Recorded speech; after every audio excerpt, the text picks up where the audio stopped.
Dentro da tua geladeira tem muito frio ou pouco calor? E o que ondulatória tem a ver com frango assado? Tem ímãs no liquidificador? Por que deslizar no gelo é mais fácil que rolar no asfalto? E afinal, que relação tem entre o espelho e o escuro? Complicou? Simplifísica.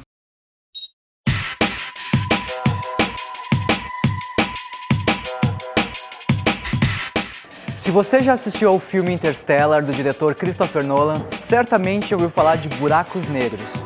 Mas será realmente que os buracos negros mostrados no filme têm as mesmas características que os das galáxias reais?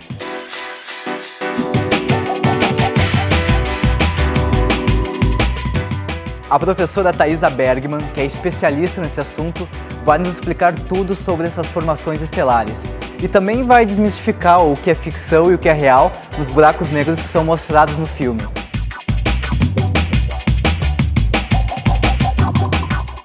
Fique agora com o Simplifísica caindo num buraco negro.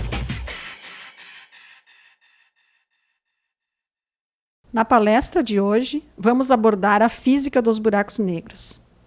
Veremos que o processo de queda de massa num buraco negro tem uma importância fundamental na evolução do universo, produzindo uma série de efeitos que permitem a observação desses objetos e da sua influência na evolução das estrelas e galáxias. Por isso, o título desta palestra é Caindo num Buraco Negro. Ao longo da palestra, vou abordar, então, 7 episódios de queda de matéria num buraco negro. Mas antes de falar das quedas, vamos falar primeiro da força fundamental que rege o comportamento dos buracos negros, a força gravitacional. Então, muito importante no universo, a força mais importante no universo é a força gravitacional. Então, algumas primeiras transparências eu vou botar uma equação. Então, aqui a expressão da força gravitacional, né? Que é dada pela G, que é a constante gravitacional, é uma força gravitacional entre a massa m grande e massa m pequena. Então aqui tem um exemplo, né, da força gravitacional que a Terra exerce sobre essas pessoas. Claro que está totalmente fora de escala, é só uma representação, né? Então a pessoa, por exemplo, o cachorro, tem uma massa mzinha, né?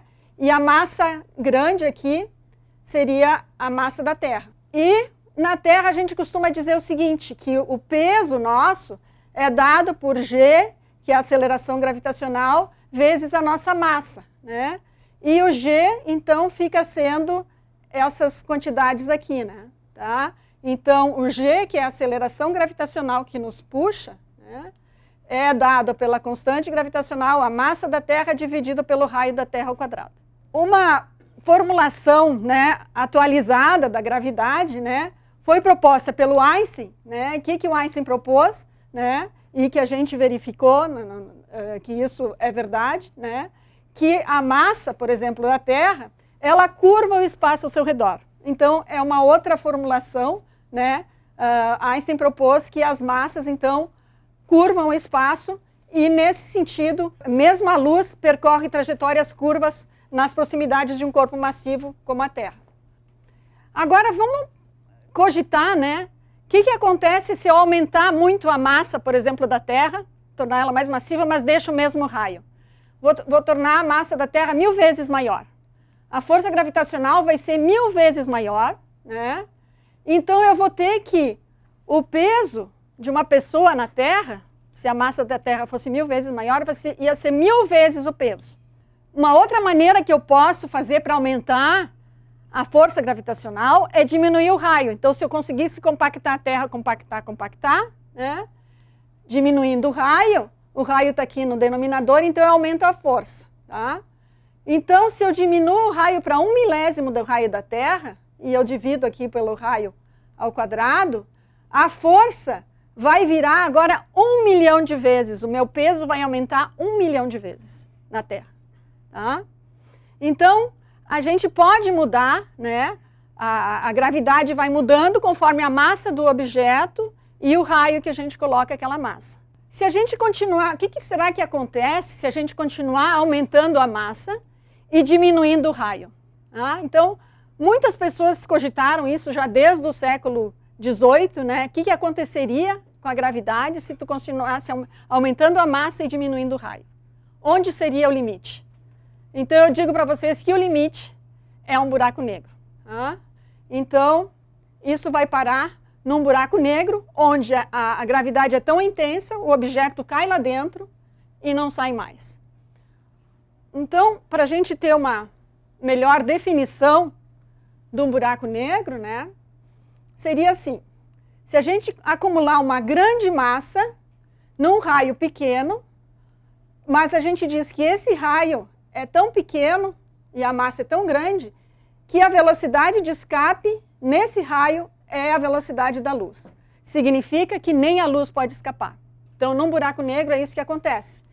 Então, mais um pouquinho de equação, a equação da velocidade de escape, né? Eu boto a energia cinética dessa massinha que está no campo gravitacional da massa M grande. Energia cinética é igual à energia potencial gravitacional. Cancela a massinha, daí eu fico que a velocidade de escape ao quadrado é 2gm sobre r. Se eu digo que a velocidade de escape é igual à velocidade da luz, eu tenho o que eu chamo de raio de Schwarzschild. E o raio de Schwarzschild é, então, dado por 2gm sobre c ao quadrado, onde c é a velocidade da luz.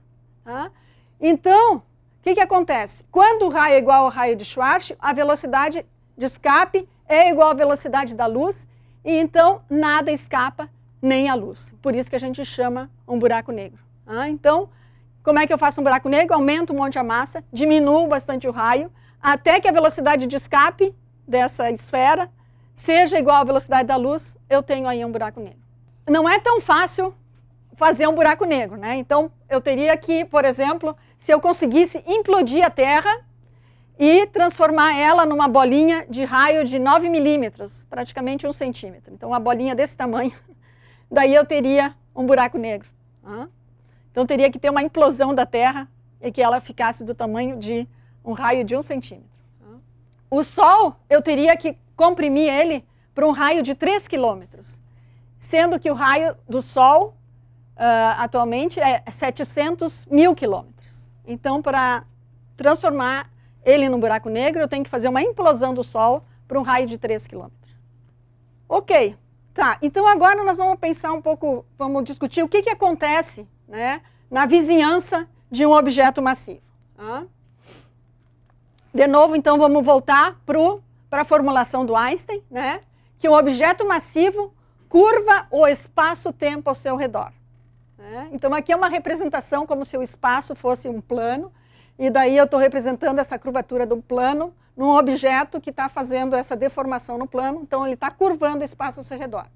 Então, outros objetos sentem essa curvatura do espaço e por isso que eles caem no poço.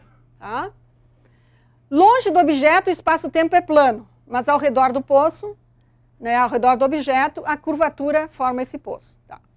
O que acontece nas vizinhanças de um buraco negro? Então, aqui está mostrando, né, a gravidade do Sol, que faz uma pequena curvatura no espaço-tempo. Então, o espaço-tempo é representado por essa lâmina aqui, né, um plano. Então, o Sol faz uma pequena curvatura. Uma anã branca faz uma maior curvatura. Quem é que sabe o que é uma anã branca? Uma estrela anã branca é uma estrela que tem a massa do Sol, mas um raio de aproximadamente 10 mil quilômetros, que é da ordem do raio da Terra. Então, é uma estrela muito compacta e vai ser, por exemplo, o Sol vai virar uma anã branca no futuro.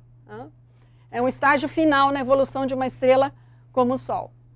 Uma estrela de nêutrons é uma estrela que tem a massa do Sol e um raio da ordem de somente 10 quilômetros. A densidade é altíssima, da ordem da densidade de um núcleo atômico. E ela tem, então, um poço muito grande, a gravidade é muito grande numa estrela de nêutrons. E a máxima gravidade possível é quando a gente tem um buraco negro, e o buraco negro tem um poço muito profundo, né? Aqui a gente diz o seguinte, tu tem um objeto circulando por aqui, aqui a última órbita estável, se ele passar daqui, ele vai cair lá dentro. E aqui seria o horizonte de eventos, que é o raio de Schwarzschild. O raio de Schwarzschild é o raio a partir do qual não sai nem a luz, então tu não tem informação, e por isso que a gente chama horizonte de eventos, porque nenhuma informação sai de dentro daquele horizonte. Então, para a gente entender o que eu vou mostrar a seguir, também nós temos que aprender o que é uma lente gravitacional, né? Dentro da concepção do Einstein, né, que os objetos curvam o espaço.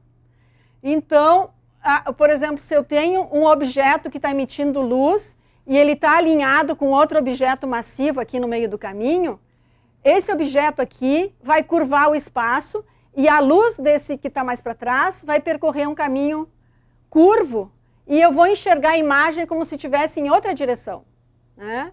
Então vai ter um efeito de lente. E isso foi uma predição do Einstein, né? E a gente observa na natureza. Aqui tem até um filmezinho. Por exemplo, isso aí seria um buraco negro que passa na frente de uma imagem de uma galáxia e para mostrar como ele distorce a imagem, né?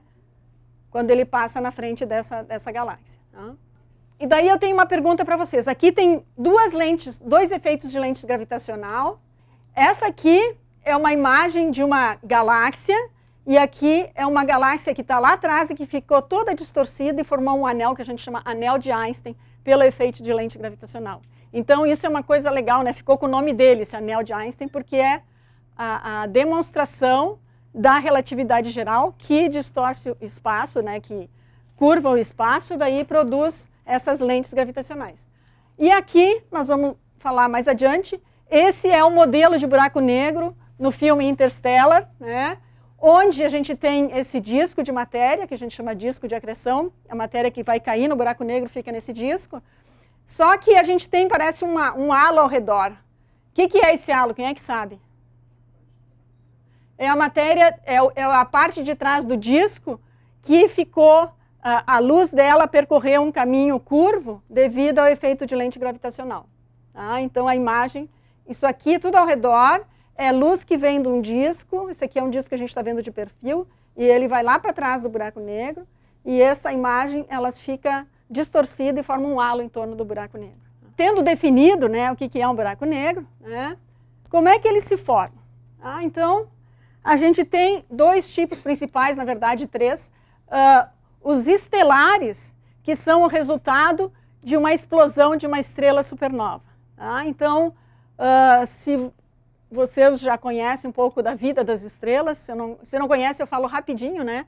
Estrelas pouco massivas, que nem o Sol, que tem uma massa pequena, elas evoluem e vão acabar sua vida como uma estrela anã branca, né? Que é uma estrela compacta que vai apagando com o tempo. E estrelas massivas, por exemplo, que tem massa maior do que 10 vezes a massa do Sol, na sua evolução, elas acabam numa grande explosão de supernova pelas reações nucleares que ocorrem no centro, pela sucessão de reações nucleares, que acaba na síntese do ferro. Reações nucleares de síntese de elementos mais pesados que o ferro não ocorrem, pois necessitam de energia ao invés de gerarem energia. O resultado é que a estrela perde sustentação e colapsa. As camadas externas caem sobre o caroço central e provocam o colapso deste caroço. Então, nessa implosão é que se forma um buraco negro. E essas camadas que caem, batem nesse caroço e são ejetadas, e daí que a gente vê a explosão da supernova. A gente tem evidência atualmente também de buracos negros de massa intermediária que estariam em aglomerados de estrelas. Vamos falar um pouquinho dos buracos negros estelares, né? Onde é que eles se encontram? Então, eles se encontram nas galáxias. Então, os que a gente tem estudado são encontrados principalmente na Via Láctea. A gente conhece poucos, mas a gente estima que como cada uma em cada 1000 estrelas vai explodir como supernova, a gente estima que a gente tem cerca de 100 milhões de buracos negros estelares na Via Láctea. A gente conhece uns poucos, tá? Porque é muito difícil de observar eles, porque eles não emitem luz, né? A gente só consegue observar se a gente tem um objeto orbitando ele. E a gente já observa também em galáxias próximas alguns buracos negros estelares. E também a gente tem esses eventos que se chamam Gamma Ray Bursts, que a gente sabe que é a formação, que são emissões de raios gama que dura poucos segundos e que a gente sabe que é resultado da formação de um buraco negro. Tá? Vamos agora considerar o primeiro caso de queda de matéria num buraco negro, neste caso estelar, que é o caso de Cygnus X1. E como é que se descobriu? Se descobriu porque tinha uma estrelinha lá que emite raio-x. Então, as estrelas, em geral, não emitem raio-x, é muito pouco raio-x. Então, essa emite bastante raio-x, né? E hoje em dia a gente já sabe, né, que o que está acontecendo é uma estrela, existe uma estrela grande, companheira, azul, que está sendo, a atmosfera dela está sendo capturada na forma de um disco em torno de um buraco negro estelar. A gente observa, a gente só enxerga essa estrelinha aqui, na verdade, é a estrela azul.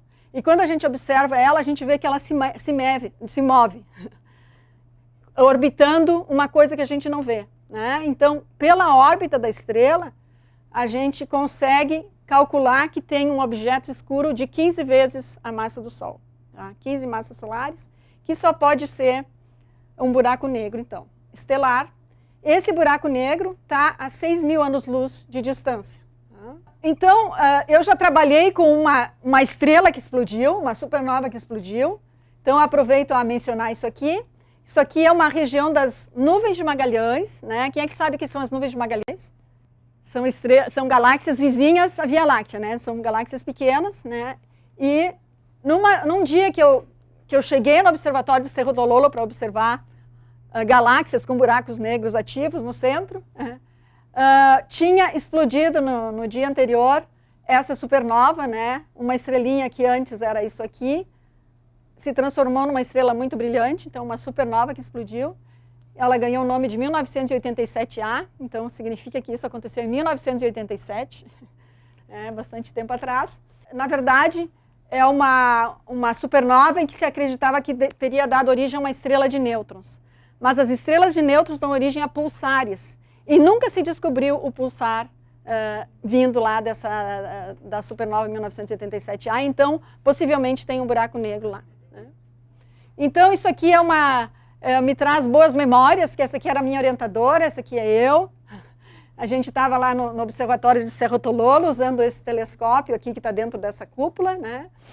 E foi um grande rebuliço lá na montanha, porque é a supernova que explodiu mais perto da Terra, mais perto de nós, na era moderna. Assim, porque, uma supernova, se estima que se exploda uma supernova por galáxia a cada 100 anos. Só que na Via Láctea, a última que a gente tem notícia foi em 1672. Né? Então, tá na hora, né? De explodir uma outra, né? Então, infelizmente, não explodiu na Via Láctea, mas pelo menos nas nuvens de Magalhães, que está aí no nosso quintal, né? A Via Láctea tem 100.000 anos-luz de diâmetro e as nuvens de Magalhães estão a 180.000 anos-luz de distância. Então, quase comparável ao próprio diâmetro da Via Láctea, a distância das nuvens de Magalhães. Né? Ok, então vamos começar a cair no buraco negro agora. Tá? Então, vamos considerar, né, um astronauta caindo num buraco negro estelar de 30 massas solares. O que acontece, né? Isso aí fica no imaginário das pessoas, se um astronauta caísse num buraco negro. Então, por enquanto, nós estamos falando de buracos negros estelares, né? Que são o resultado da implosão de uma estrela, né? Que forma um buraco negro no centro. A massa, né? Nesse caso, é 30 vezes a massa do Sol, esse buraco negro, né? Eu botei 30. Na verdade, eu estou botando aqui 10. Tá? Então, é para ser 10 massas solares. Tá? Então, a massa é 10. Essa 10 massas solares é aproximadamente 3.300.000 vezes a massa da Terra. Né? E o raio disso, né, o raio de Schwarzschild, é 30 quilômetros, e isso é 0,005 o raio da Terra. Então, eu usei essas medidas em função da Terra para saber qual é que era a força, a força que o astronauta sente em função do G, né, da gravidade na Terra. Então, a força, né, o peso que ele vai ter, vai ser 10 na 12 G, que é 1 trilhão de vezes o seu peso. Tá? Então, num buraco negro assim, o camarada astronauta cai como se tivesse 1 trilhão de vezes o peso que ele tem aqui na Terra. Mas isso não é mais importante. Tá? O que é mais importante e que vai tornar essa queda muito perigosa, né, é a força de maré. Tá? Então, vamos entender o que é a força de maré. A força de maré seria o seguinte. Aqui tu tem um buraco negro, né? E a gente tem que, por exemplo, o astronauta está caindo com o pé primeiro. A força no pé dele vai ser maior do que a força na cabeça. Tá? Então, isso aí é que a gente chama de força de maré. É a diferença de força entre um extremo do corpo e o outro. Tá? Então, vai ser F1, que é a força que está fazendo no pé, menos F2, a força que está fazendo na cabeça. Tá? Então, quando eu faço essa conta, me dá que aproximadamente eu tenho essa expressão onde esse dr, na verdade, é essa altura do camarada aqui, do astronauta, tá? Então, quando eu faço a conta, qual é que é a força de maré? Tá? Me dá que a força de maré é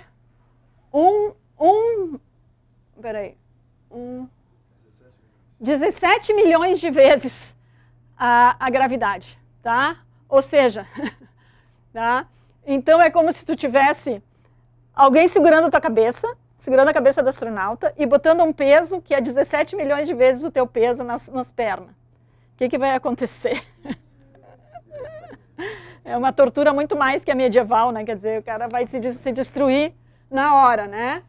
Tá? Então, por isso que tem até essa expressão que eles usam, né? Que se é usado, que é o que vai acontecer com o astronauta? Vai sofrer um processo de espaguetificação. Precisa explicar o que é?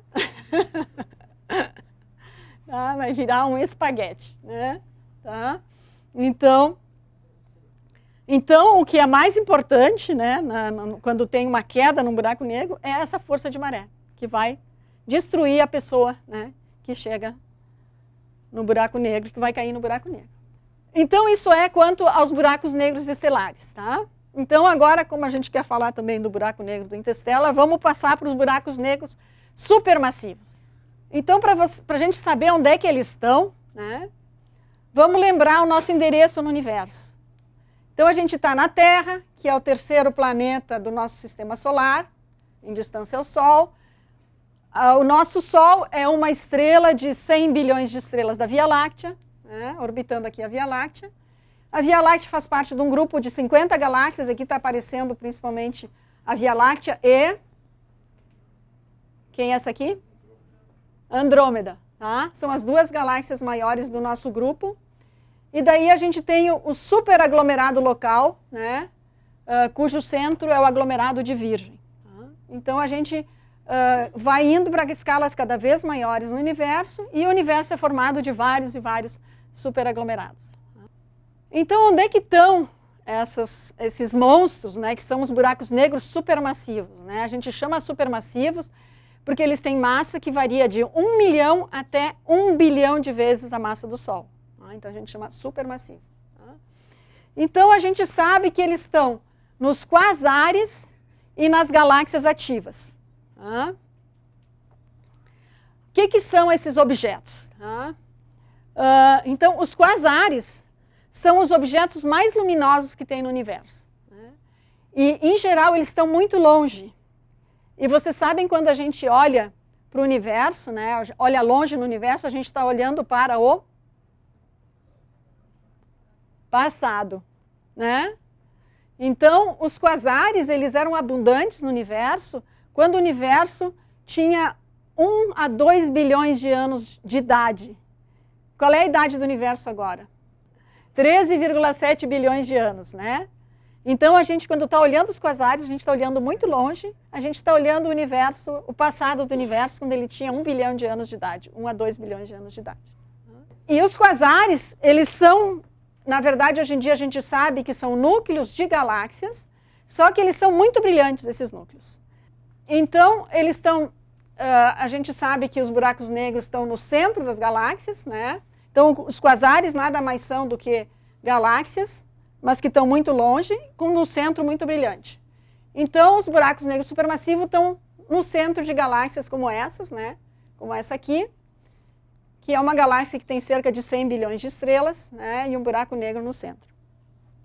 Agora, por que a gente acha que existem esses buracos negros supermassivos, né? Uma coisa que talvez não fique clara para vocês é que nunca ninguém enxergou nem o horizonte de eventos e nem o disco de acreção, que é a matéria que é capturada pelo buraco negro. Porque eles estão muito longe e as dimensões são muito pequenas. O que a gente observa é a luz do gás sendo capturado e o movimento de objetos em órbita em torno do buraco negro.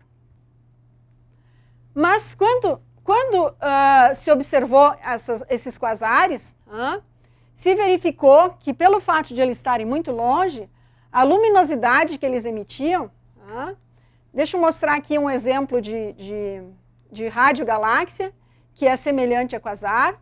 Isso aqui é uma galáxia que tem 100 bilhões de estrelas, como a Via Láctea. Ela tem o tamanho da Via Láctea, ou até maior essa aqui. E ela tem esses jatos emanando do núcleo. Então tem uma coisa muito especial acontecendo lá no núcleo, né? Que tu não pode explicar como sendo somente estrelas. Então, quando a gente vê toda a luminosidade que muitas vezes nos quasares sai do núcleo e nas radiogaláxias também estão aqui nesses lobos, tá? A luminosidade é da ordem de 10 na 13 sóis, tá? Isso significa que é como se fosse 100 Via Lácteas brilhando, né? A luminosidade de 100 Via Lácteas. Então tem muita energia que está saindo aqui da região central, né? Então a gente diz o seguinte, né?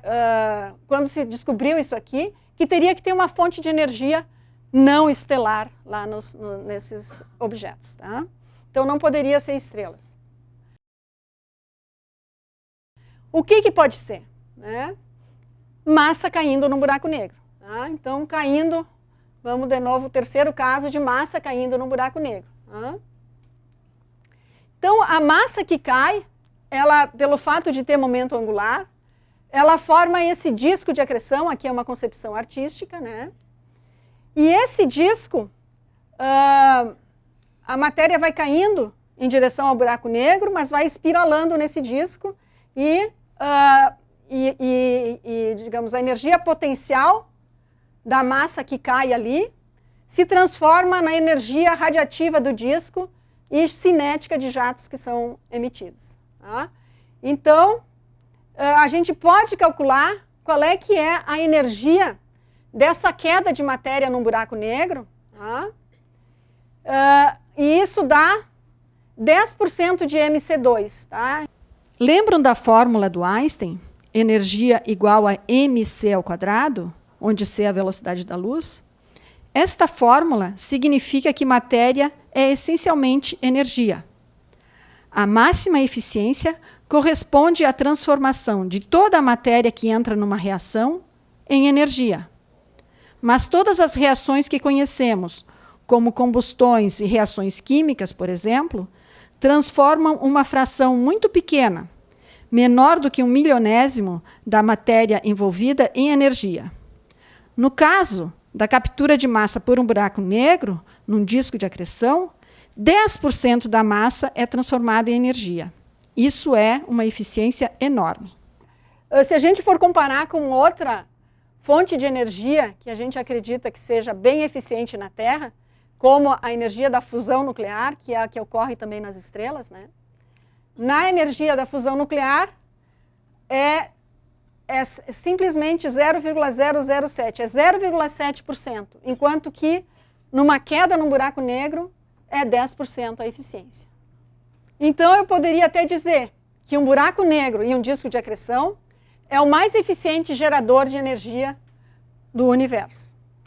Então, uma possível analogia, né, que eu gosto de fazer é o seguinte, né? Nós estamos transformando energia potencial gravitacional em energia emitida pelo disco de acreção, né, que está lá no centro das galáxias. Tá? Então, isso é equivalente a gente ter uma hidrelétrica, né? Veja só, numa hidrelétrica eu tenho a energia potencial dessa água que cai e faz girar uma turbina, né? E essa turbina gera energia através de um gerador, né? Quer dizer, a água move a turbina e a turbina, então, vai gerar energia lá no gerador, né? Então, é a mesma coisa, ou seja, a matéria está caindo no buraco negro, tá? E a minha turbina e o meu gerador é o disco de acreção, tá? Porque o disco fica super quente e daí ele emite aquela radiação que eu observo e emite jatos também. Então, ele emite energia. Então, o buraco negro, quando tu cai matéria dentro do buraco negro, ele é um eficiente gerador de energia. E isso é o que está acontecendo, então, nas radiogaláxias e nos quasares. Então, a gente tem... O que são esses objetos mais luminosos do universo, que a gente está observando lá no universo no passado? São núcleos de galáxias, as galáxias se formaram lá no passado, onde a matéria está caindo num buraco negro supermassivo, e a queda, né, da matéria gera energia, que faz o disco de acreção lá no centro emitir radiação, e também emitir jatos, tá? E toda essa emissão de energia e emissão de jatos produz o que a gente chama de feedback, que influencia a evolução das galáxias no universo. Vamos agora assistir um filme que ilustra locais no universo onde encontramos os buracos negros supermassivos. Também mostra simulações do que deve estar acontecendo e alguns instrumentos utilizados na observação da matéria nas vizinhanças de um buraco negro. It's taken a new era in astronomy to find them. High-tech instruments in space, tuned to sense high-energy forms of light, X-rays and gamma rays, that are invisible to our eyes. New precision telescopes, equipped with technologies that allow... Esse aqui é o Gemini, que eu uso nas minhas observações, tá? É lá no Havaí. ...to the far reaches of the universe.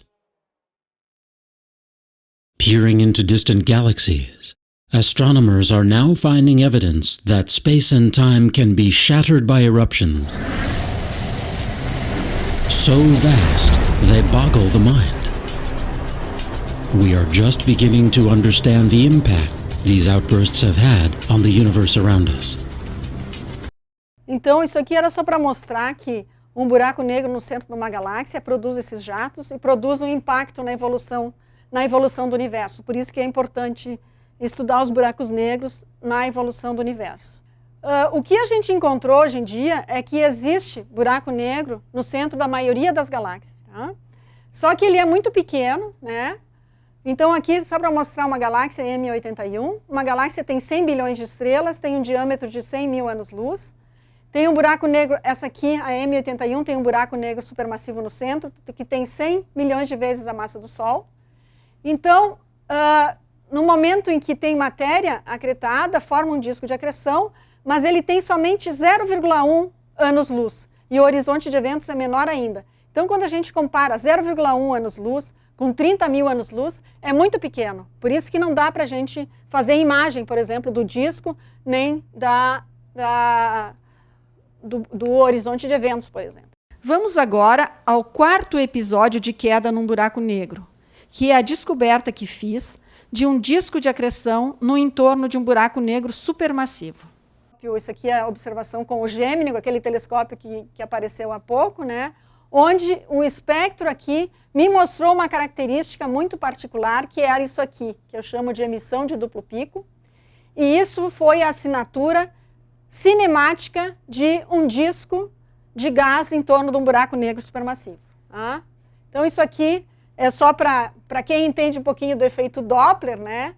Eu tenho gás girando num disco que está mais ou menos de perfil e emite, então, é uma linha de emissão. Pelo efeito Doppler, o material do disco que está se aproximando de nós fica desviado para o azul e dá origem a esse pico.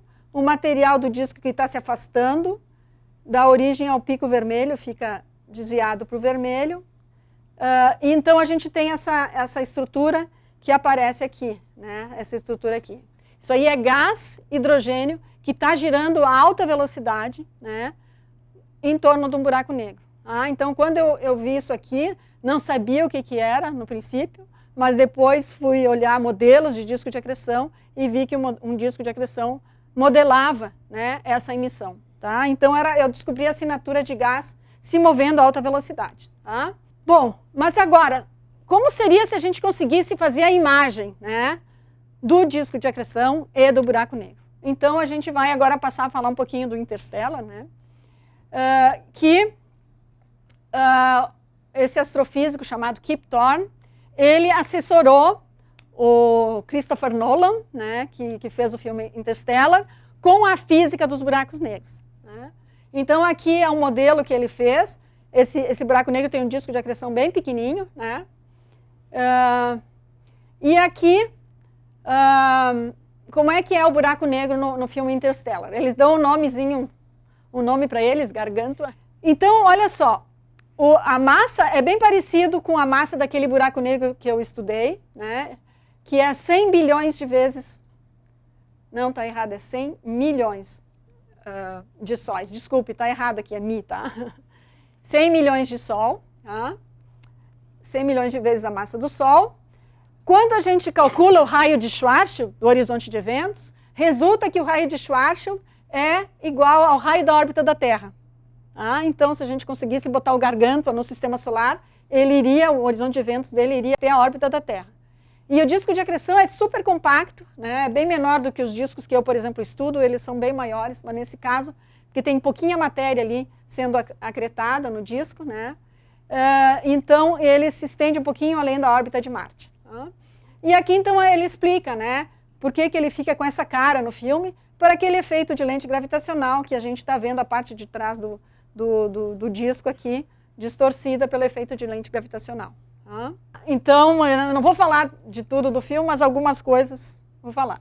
Então isso aqui seria a timeline, é a história do filme, né? Bem resumidamente, né? O que está acontecendo? A Terra está se tornando inabitável, né? Por uma série de fatores. Então a civilização humana está procurando um outro planeta para ir embora da Terra. Tá? Bom, então eles descobrem que não sei quem que teria possibilitado a existência de um buraco de minhoca nas proximidades de Saturno. Então eles descobriram que tinha aquele buraco de minhoca nas proximidades de Saturno. Tá?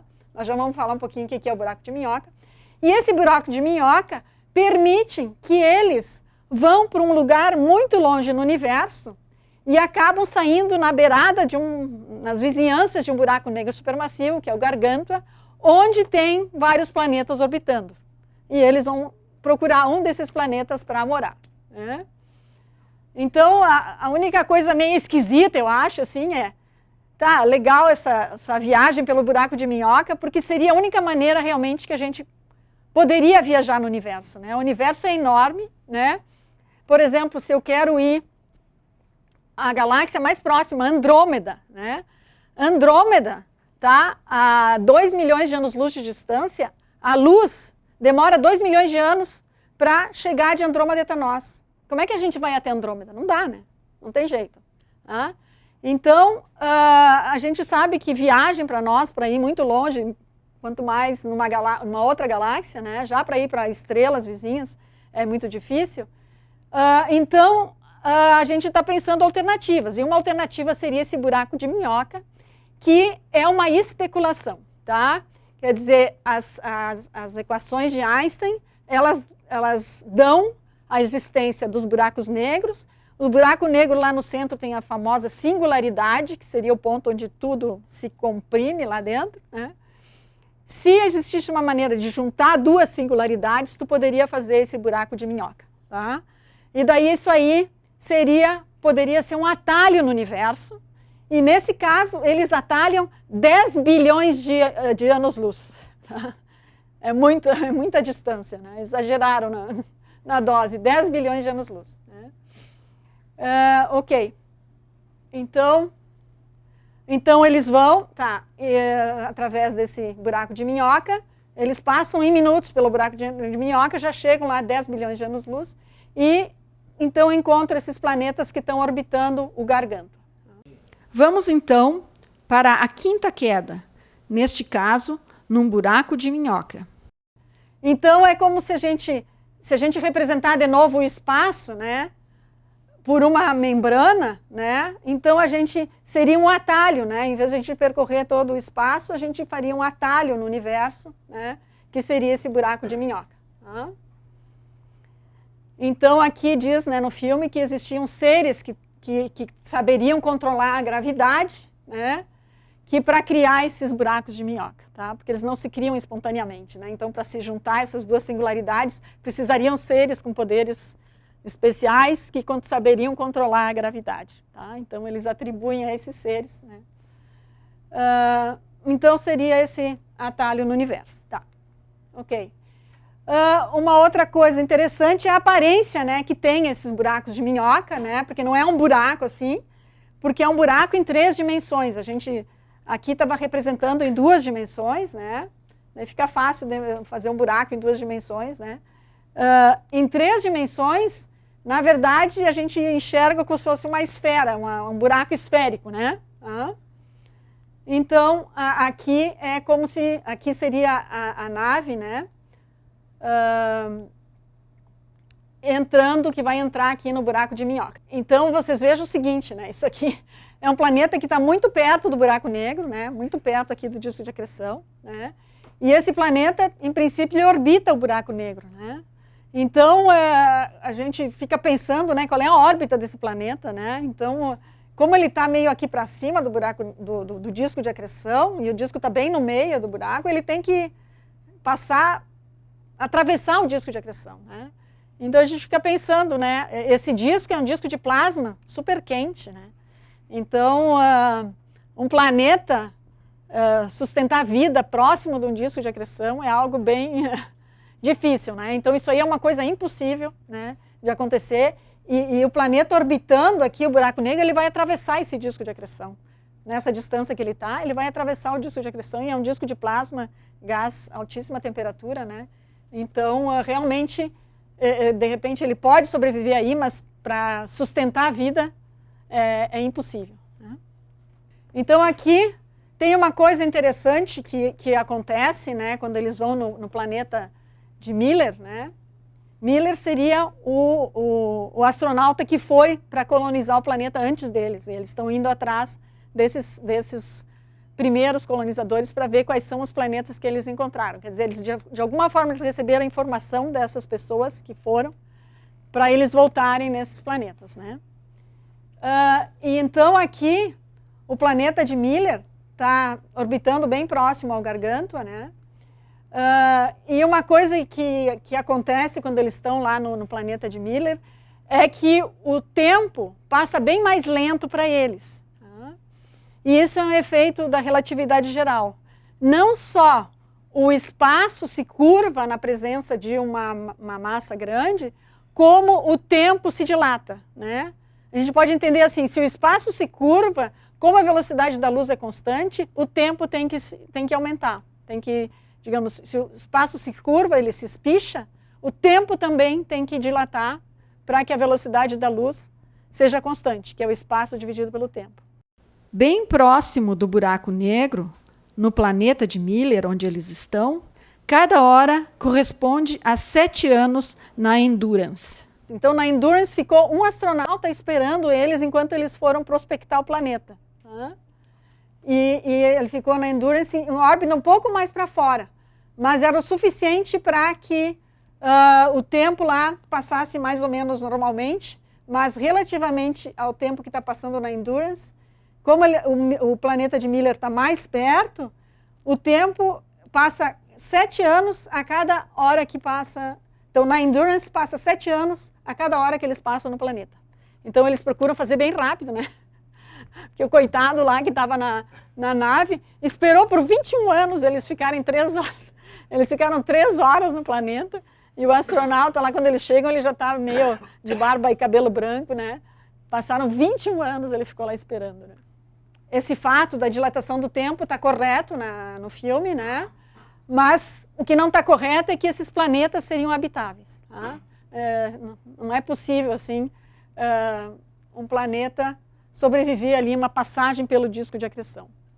Quer dizer, não é que o planeta não sobrevive, pessoas, né, seres seres vivos sobreviverem essa situação de passar pelo disco de acreção. Não, ele não é habitável. No filme eles vão para um outro planeta depois, que é todo de gelo, e daí também esse planeta não é habitável, e daí eles têm que ainda tentar ir para um outro planeta, né? E daí que vem a outra parte do filme que eu coloquei aqui. Então, para eles conseguirem ir para o outro planeta, eles não têm combustível suficiente. Então, eles têm que dar uma volta no buraco negro para ganhar impulso para ir para mais longe e ir para o outro planeta. Para irem para o próximo planeta, a Endurance faz um sobrevoo sobre o disco de acreção e deve dar uma volta em torno do buraco negro para se acelerar, mas para isso deve perder peso. Assim, deixam o robô cair no buraco negro e acabam por se desfazer também de 2 Rangers, que são as naves menores usadas para descer nos planetas. Vamos assim para a 6ª queda no buraco negro, a queda do Ranger do Cooper. Notamos que o Cooper atravessa o horizonte de eventos, mas não se espaguetifica. Por quê? Então, quando a gente calcula aquela força de maré, que nem eu mostrei para vocês a expressão, né, a massa do buraco negro é 100 milhões de massas solares, no caso do Gargantua, né? Só que quando a gente calcula a força de maré, porque a força de maré depende também do tamanho do buraco negro e do tamanho do objeto que está caindo, resulta que a força de maré, nesse caso, né, é muito pequena. Tá? Então, por isso que num buraco negro supermassivo, não corre a espaguetificação de uma pessoa. Então, a pessoa cai, e claro que lá dentro vai chegar um ponto que ele vai se espaguetificar, mas não é no horizonte de eventos. Então, isso aí é uma coisa interessante, né? Então, aprendam, um buraco negro estelar é muito mais perigoso do que um buraco negro supermassivo. Para uma pessoa que vai cair nele, né? Pelo menos primeiro no começo, né? No instante inicial. Tá, só que então para um ser humano, né, para um astronauta, isso não, e mesmo para uma nave, essa força de maré não é nada. Agora, o que acontece é que a força de maré pode ser grande para uma estrela, que se tiver uma estrela massiva e grande nas vizinhanças de um buraco negro supermassivo, ela pode ser capturada. Então chegamos agora à 7ª queda, de uma estrela num buraco negro supermassivo. Tá, então aqui tem uma estrela azarada aqui,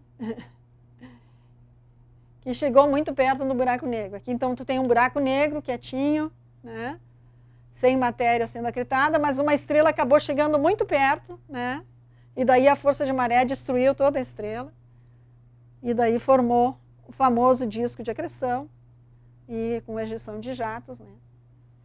Então, pode ser perigoso para uma estrela. E, de fato, a gente observa no universo alguns flares no centro das galáxias, porque tem uma emissão de raio-x logo que a estrela é capturada, e se atribui a esses fenômenos de buraco negro supermassivo no centro das galáxias, engolindo estrelas eventualmente. Então, no Interstellar, né, o que é especulação e o que pode ser realidade que obedece às leis da física, né? Então, o buraco de minhoca é especulação. Tá? Já falei para vocês que ainda não existe comprovação observacional que eles existam, né? E também eles não surgem naturalmente. De alguma forma, teria que se juntar 2 buracos negros, 2 singularidades para formar essa ponte no universo. Tá? Agora, o buraco negro do filme, mais aquele halo luminoso, que é o efeito da lente gravitacional, isso aí seria uma realidade, né? Quer dizer, a gente, por enquanto, nunca conseguiu observar isso pela dificuldade da observação, mas obedece a um modelo físico, né? O Cooper, né, não se espaguetifica ao entrar no buraco negro, isso é a realidade, porque a força de maré é pequena. Dilatação do tempo, então isso ocorre quando eles sobrevoam lá, chegam bem próximo ao buraco negro e no planeta de Miller, ocorre dilatação do tempo, o tempo passa bem mais lentamente para eles do que para quem está longe, né? Quem ficou na Terra, por exemplo, isso é realidade. Agora, que existam planetas habitáveis em torno desse buraco negro, nas beiradas de um disco de acreção, isso é impossível, tá? Então, isso aí não... forçar a barra, tá? Agora, eu não vou ter tempo de continuar, né? A gente sabe que acontecem umas coisas bem esquisitas com o Cooper lá dentro do buraco negro, né? O famoso Tesseract, não sei o quê. Aquilo tudo é especulação pura, tá? Então, e também ele é muito difícil a gente saber como é que ele sai lá de dentro, né? Porque ele deveria morrer quando ele chegasse lá na singularidade, né? E em termos de conclusão científica, né, o que eu poderia dizer é o seguinte, que o buraco negro mais o disco de acreção é um eficiente gerador de energia. Eu mencionei isso para vocês, né? Então, explica essa atividade nuclear de galáxias, explica os quasares, né? E essa geração de energia produz feedback para o universo, e isso influencia a evolução das galáxias. Então, modelos cosmológicos de evolução de galáxias hoje em dia têm que colocar o feedback do buraco negro. Ou seja, porque as galáxias evoluem no tempo por acréscimo de matéria, elas vão crescendo, né? Só que, periodicamente, tem feedback dos buracos negros, né? Quando eles capturam matéria, produzem aquela radiação e ejeções, e isso impede que muita matéria seja capturada para a galáxia, né? E daí as galáxias não resultam tão grandes. Na verdade, se tu não colocar o feedback do buraco negro, as galáxias, os modelos de galáxias resultam em galáxias muito maiores do que são observadas no universo. Então, isso é uma coisa que se descobriu faz pouco tempo, assim, uns 10 anos para cá, que precisa colocar esse feedback do buraco negro, do disco de acreção, né? E daí eu não sei se eu vou terminar então com um filmezinho, que é uns 2 minutos, que é o filme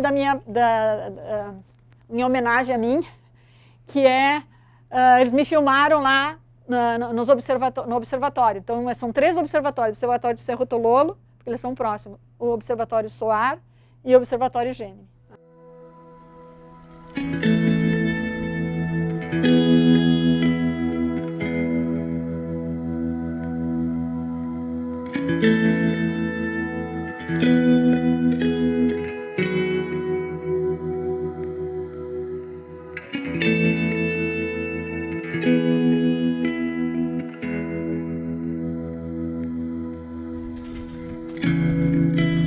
It was a beautiful day at the Cerro Tololo Observatory.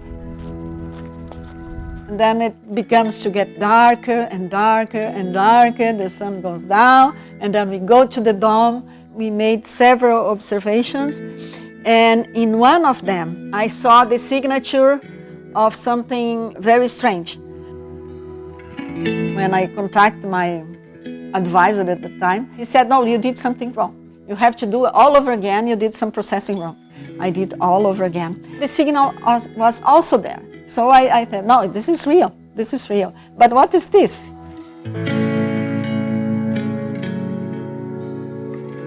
That was the signature of gas rotating at high velocity, 5,000 kilometers per second. I quickly did the calculations and wow, it's a supermassive black hole. It can only be a supermassive black hole. Yeah, I was feeling very, very excited. I couldn't sleep, actually. I couldn't sleep for a couple of nights because I discovered something very important.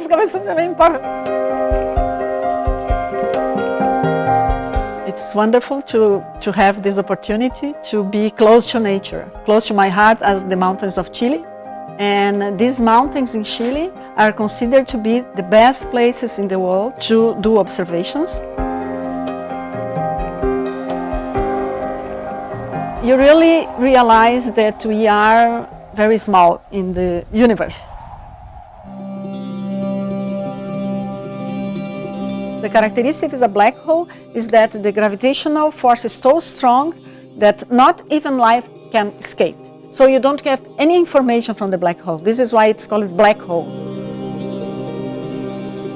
We don't exactly know how they form. If they form in the beginning of the universe, maybe. It's still a mystery to know how they formed, but they have masses of millions of suns. I love the black holes because, you know, I dedicated my life, my scientific life, to try to understand them.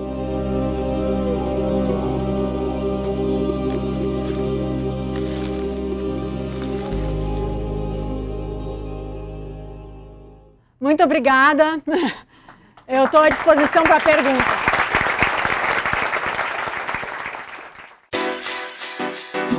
E aí, gostou do Simples Física?